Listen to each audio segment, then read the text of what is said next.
Ma'am, uwi na ako Ay, wait lang Andrew. Huwag ka muna umuwi. Pwede bang mag 12 hours duty ka na lang? Ang dami pa kasi nating pending transactions Pasok ba sa overtime yan, ma'am? Ay, hindi. I-offset na lang natin next week. Mag-undertime ka na lang next week. Attorney, wala daw overtime pay. Tapos offset schedule na lang ginagawa sa trabaho namin. Legal ba to? Hindi po yan legal. Ang overtime pay po ay para lamang sa private employment. Kahit kayo ay security guard, kahera sa grocery, o janitor. Basta pribado ang inyong trabaho, kayo po ay sakop ng overtime pay law. Ang exempted lang po ay ang mga government employees.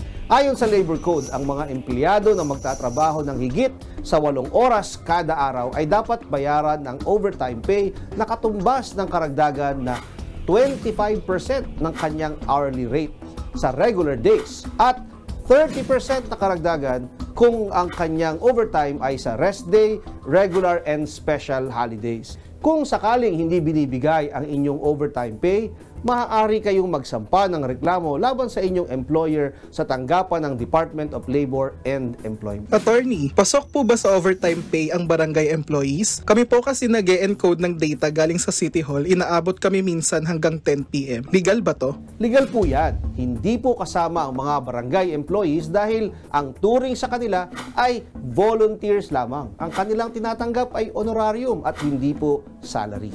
At sa ilalim po ng Labor Code, malinaw na hindi sakop ng overtime pay law ang mga empleyado ng gobyerno, anumang sangay o ahensya nito, kasama na ang mga local government units tulad ng barangay.